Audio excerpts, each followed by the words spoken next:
नमस्कार, इन खबर में आपका स्वागत है और मैं हूं आप सभी के साथ ब्रह्मचारी आशीष। दिल्ली के 70 विधानसभा सीटों पर 5 फरवरी को चुनाव होने हैं। 8 तारीख को जादुई आंकड़े आएंगे और फिर पता लगेगा कि सरकार किसकी होगी। मगर इस बीच जहां आम आदमी पार्टी और भारतीय जनता पार्टी के बीच कड़ी टक्कर दिख रही है, वहीं त्रिकोणीय मुकाबला बना रही है एआईएमआईएम। और इसी बीच हम ओखला विधानसभा क्षेत्र में फिलहाल मौजूद हैं और एआईएमआईएम के प्रत्याशी हमारे साथ शफाउर रहमान की जो वाइफ हैं, उनसे जुड़ने की कोशिश करेंगे, बातचीत करेंगे। मैम, सबसे पहले तो स्वागत है आपका इंडिया न्यूज़ इन खबर में। Thank you. मैम, जब आप पोस्टर्स देखेंगे, पीछे हमारे पोस्टर्स लग रहा है, तो इसमें एक शब्द का जिक्र है निर्दोष। तो आप कैसे कहेंगे कि वो निर्दोष हैं और अगर निर्दोष हैं तो फिर अब तक जेल में वो क्यों हैं? क्योंकि उन पे दंगों के आरोप हैं, लेकिन वो आरोप बिल्कुल बेबुनियाद और झूठे हैं। और निर्दोष इसलिए क्योंकि मुझे पता है कि शिफा क्या है और शिफा ने ये सब कुछ नहीं किया है। तो निर्दोष है, वो लोग जानते हैं, यहाँ के लोग जानते हैं, ओखला की आवाम जानती है कि वो निर्दोष है। वो उन्होंने सिर्फ एक प्रोटेस्ट लीड किया था। प्रोटेस्ट करना मेरे ख्याल से तो कोई इतना बड़ा गुनाह नहीं है कि उस पे इतने संगीन आरोप लगाए जाएं।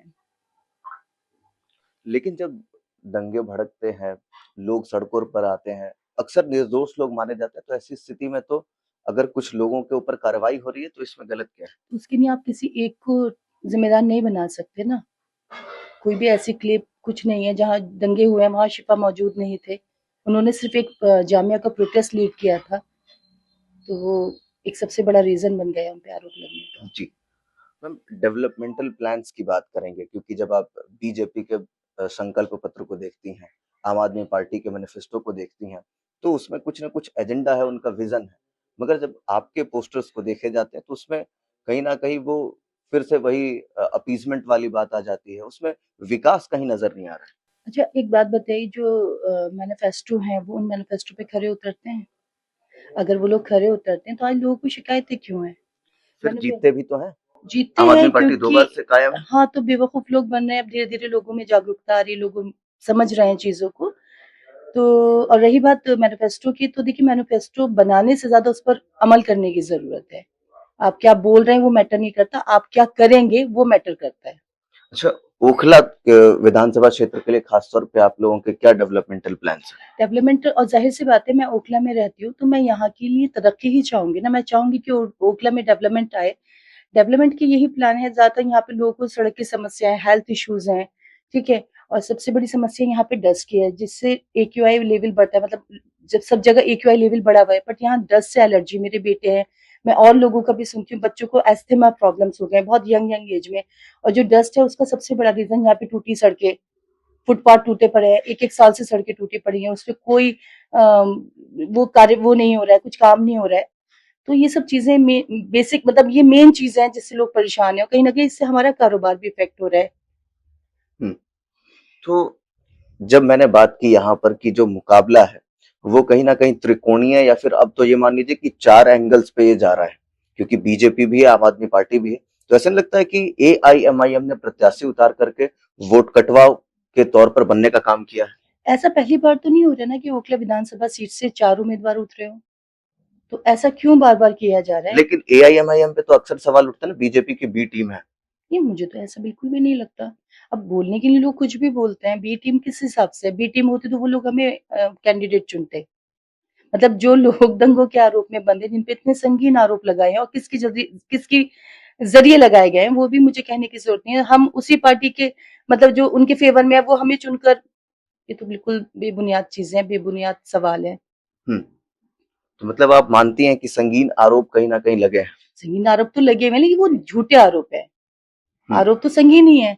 अभी तो बेल नहीं मिल रही है आज तक। हम लोग हर एक डेट के बाद दूसरी डेट आती, लेकिन वो सब बेबुनियाद आरोप हैं। आज जो ओवैसी साहब आए थे, रैलियां हुई, किस तरीके का माहौल जो है वो आपके क्षेत्र में बनता हुआ नजर आ रहा बहुत पॉजिटिव माहौल है और बहुत लोग हेल्प कर रहे हैं, आगे आ रहे हैं, मिल रहे हैं हम लोगों से, और बहुत पॉजिटिव एटीट्यूड के साथ आ रहे हैं। मुझे ऐसा लगता है कि लोग चेंज चाहते हैं। देखिए, पहले एक टाइम पे कांग्रेस थी, देन उसके बाद आम आदमी पार्टी को लोगों ने इसी मेजोरिटी के साथ सपोर्ट किया। और मुझे लगता है कि ओखला की जो आवाम है वो चेंज चाहती है, थक चुकी है, बीमार है ओखला, उसको शिफा चाहिए। है? ठीक है। तो शिफाउर रहमान जो है वो जेल से बाहर आने के लिए ये पूरा जो है सिस्टम जो है वो वर्क कर रहा है उनके लिए, या फिर क्या है, मतलब क्या मोटो क्या है इसके देखिए, जो पीछे? जेल से बाहर आने का जहाँ तक आपको मैं कहूँगी, वो एक लीगल मैटर्स है, वो लीगल वे में ही होंगे, वो सब एक पॉलिटिकल से और आप लीगल मैटर्स को जोड़ नहीं सकते हैं। उस पे कार्रवाई चल रही है, उस पे डेट्स मिल रही है हमें कोर्ट की तरफ से, और इंशाल्लाह बहुत जल्द हमें पॉजिटिव डिसीजन की उम्मीद है। नहीं, मतलब लीगल को वाकई पॉलिटिक्स से नहीं जोड़ सकते, मगर इंजीनियर राशिद को आपने देखा होगा जम्मू कश्मीर में, जब वो चुन करके आ जाते हैं तो फिर पैरोल वगैरह बहुत आसानी से मिल जाता है। तो कुछ ऐसा इस पे आप मैं लोगों कोई का? कमेंट नहीं करना चाहूंगी। आप मुझसे इतने सख्त सख्त सवाल ना पूछें प्लीज। जी। आप लोगों को कैसे अप्रोच आया AIMIM तक की तरफ से? देखिए, हम लोग काफ़ी टाइम से मतलब था कि हम पौने 5 साल से तकरीबन इस तकलीफ़ में हैं। हमारे हस्बैंड चले गए, मेरे बच्चों के फ़ादर, मेरे हस्बैंड के साथ-साथ काफ़ी लोग पॉलिटिकल प्रिज़नर्स इस टाइम अंदर हैं। लेकिन एक तरह से कहीं न कहीं लोग भूल चुके थे, अपनी ज़िंदगी में मस्त अपनी ज़िंदगी गुज़ार रहे थे। तो मुझे ये लगता था कि ये गुमनामी क्यों, और ये जो आरोप लगे वो कहीं न कहीं मुझे हर्ट करते थे। तो ये एक बहुत बड़ा प्लेटफ़ॉर्म है जहाँ मैं अपनी बात रख सकती हूँ, और लोग सुन रहे हैं और लोग समझ रहे हैं। तो 8 तारीख को नतीजे में क्या देखना चाहती हैं? इंशाल्लाह लड्डू मिलेंगे आपको, आप आइएगा, मैं आपको लड्डू खिलाऊँगी इंशाल्लाह। देखिए, जो भी होगा बहुत अच्छा होगा इंशाल्लाह, बहुत अच्छा होगा। इंशाल्लाह। तो हमारे साथ ओखला विधानसभा क्षेत्र से शफाउर रहमान की जो वाइफ है, वो जुड़ रही थी और सीधा-सीधा उन्होंने कहा कि 8 तारीख को जब नतीजे आएँगे तो फिर आप लोग लड्डू खाने ज़रूर आइए।